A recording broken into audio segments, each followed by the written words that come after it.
guys, so American Horror Story is no longer, and although I was severely disappointed with this whole season in its entirety, I'm actually really sad that there is no more American Horror Story this year. So I mean, overall I'm kind of bummed. Well, maybe at the end of the year like they did last year. I have high hopes for the next season. I did hear though that the circus is a rumor and it's actually fake, and the movie posters, it's a movie now, and that the posters that they made for the promos aren't real, so that's kind of disappointing.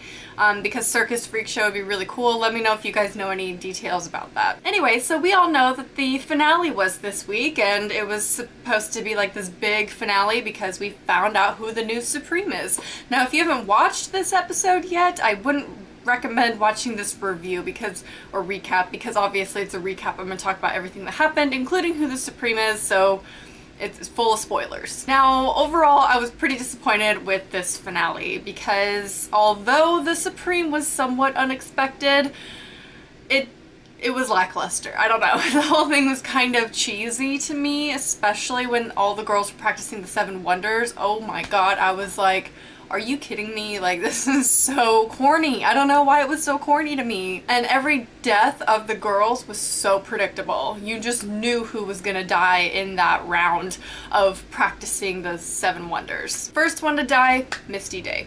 I actually saw that coming because Misty Day was supposed to be the most likely to be the next Supreme. The reason why her death was predictable is because before they were about to lay down to go to their hell or to the netherworld or whatever it was, and then they had to come back, she proclaimed to Zoe, you know, what do you think it's like? And I just thought because the attention was on her in that scene, in that moment before they went under, she was not going to come back. And her hell was actually really sad, I thought, when she was in the classroom and the teacher made her kill the frog over and over again because she kept bringing it back to life. And it was just like repetition, and that was really sad, and then she just disappeared into a pile of dust. Then we see Zoe die, and she does come back to life later in the episode because they use her as part of the test, I guess, of the 7 wonders. I knew she was gonna die when she did, because when they were running around doing the tag using the 7 wonder of like teleportation, I don't know what it's called. You know, when they're just like running around disappearing and then coming up behind each other playing tag. The older women are like, no, don't stop, you need to stop because it's dangerous to do that. And they're like, oh, come on, we're just gonna have a little fun. And then I just knew, because it was kind of out of character for all of them, that something wasn't right. And so then Zoe reappears on a post and is like impaled by the gate. That was pretty shocking, actually, even though I expected it. I just didn't expect Zoe to die, even though she came back to life, which does surprise me. And then the last one to die out of the group is Madison, and she does stay dead because Spaulding takes her body or buries her. I don't know. He said if we bury the body, she's already started packing, nobody will know. I didn't really get that, but anyway, yeah, Kyle kills her, which is pretty awesome because she tries to, you know, claim that she loves him. But yeah, so he strangles her, which I thought was cool. I wish it would have been like a better death, but I guess he's not a witch. He can't do anything creative, so he just strangles her. I did think it was really sad when Kyle saw Zoe's body and broke down and was crying. He's like, you said you'd never leave me, and that was really sad, and I'm glad that they get to be together just because I'm a hopeless romantic at heart. So I'm glad that they get to stay together. So one thing that happened that actually took me completely by surprise, my jaw dropped and I was crying, it was just amazing, is the fact that Fiona did not in fact die last episode, which, you know, most people be like, oh, that is not surprising because everybody comes back to life. But it actually surprised me, and because I thought she actually died, even though I was kind of like, is she gonna come back? I don't know. She never actually died. She just like implanted that memory into the Axeman's head, and so he thought that he killed her, but she actually went away to Paris, I think it was, so whoever the Supreme was, their powers could arise more, and she could figure out who is the Supreme and then kill her. So then she can reign for another 30 years or so. So then she comes back and she's completely ill. Like, you know, she doesn't have barely any hair left. She's obviously really close to death because the new Supreme's powers were taking more power. And that scene, okay, so we know Cordelia is the Supreme. Okay. I kind of expected that, and I actually, before I saw the episode, saw a spoiler online because I'm an idiot and looked up the hashtag on Instagram, and I'm just stupid. So, yeah, I knew it was Cordelia before going into the episode, which, you know, doesn't really ruin it for me. I don't think, you know, knowing the end of something really ruins it, and studies have shown that it's not actually true. It was actually cool knowing what was gonna happen, because then I was less stressed out watching all the girls, like, die off and practice the 7 wonders. So I actually didn't mind already knowing the ending. So yeah, Cordelia, I was expecting like Nan to come back and she's the Supreme, or something like huge about the Supreme. It was alright. It was a mediocre Supreme choice, I'd say. So then okay, one thing I didn't like, I'll get back to Fiona. One thing I did not like is the fact that Cordelia decides to advertise their, sorry, I was looking at something, their Coven to the world, and, you know, says girls can send in letters and stuff if they feel like they are a witch, and then they can come and live with us. That's not realistic. Like, there has to be more witch hunters in the world. Like, why would you say, hey, we're a group of witches? There's obviously people against witches still in the world, whether or not they're witch hunters or not. That something's bound to happen. Like, why would you advertise that? I know you need to, like, build up your coven again and, like, get some witch power in there, but I don't think you should advertise it in all the news stations. Like, I just didn't like that. Like, I don't think that's very realistic, because something would bound to happen to the coven. So then hundreds of girls show up, and Cordelia is like, okay, we're gonna open the doors.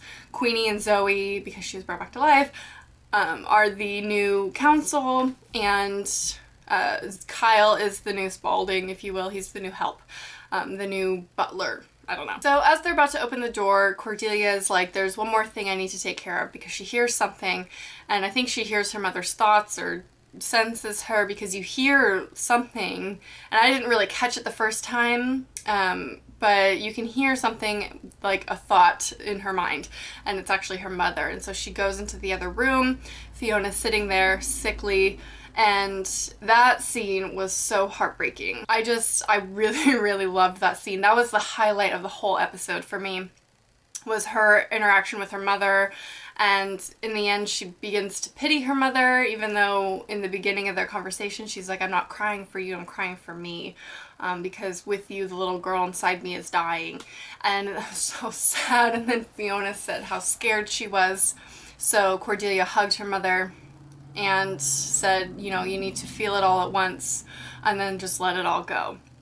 And so the last thing Cordelia says to her mother is, I don't think we ever hugged, or we never hugged, or something like that. And then her mom just like collapses in her arms, and Fiona dies and ends up going to her own version of hell, which is living with the Axeman in a cabin where every day he brings home a fish, and the decor is awful. So it was really sad to see Fiona have such a sad ending. Even though she was such an awful person in the show, she's still my favorite character, and so I kind of wanted to see something good happen to her. So then Myrtle wants to be burned at the stake. They burn her.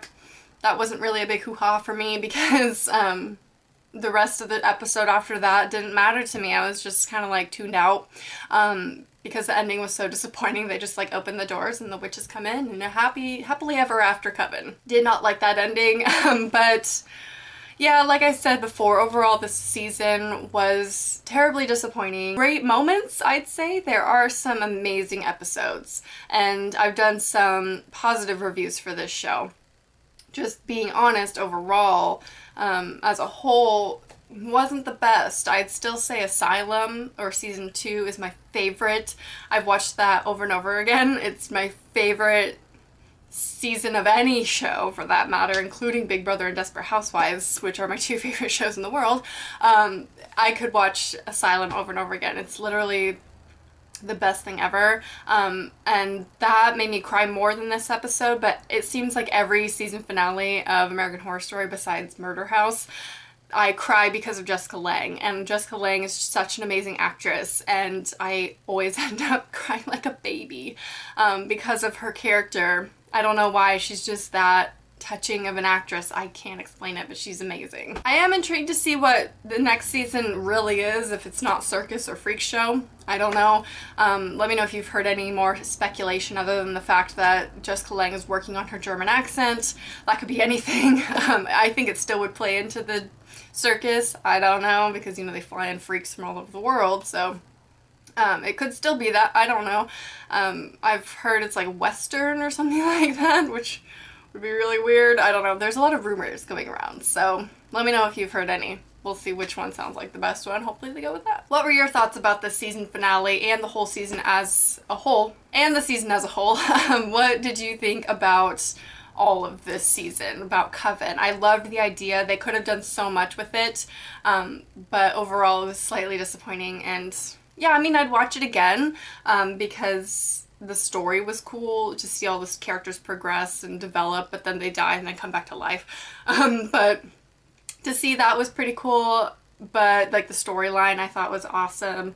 Just the things that happened within it, the details were a little lackluster. So that is my thoughts on American Horror Story Coven. I will be doing another recap series on my channel for the next season, which is the last one containing Jessica Lange, so I don't know if they'll stop there or if they'll continue on. I think it is going to be one of those shows though that eventually they'll just run out of ideas and it'll just not be good. So I don't know. It's kind of like Saw. You gotta stop it at some point. So those are my thoughts. I hope you enjoyed, and I will talk to you guys soon. Bye.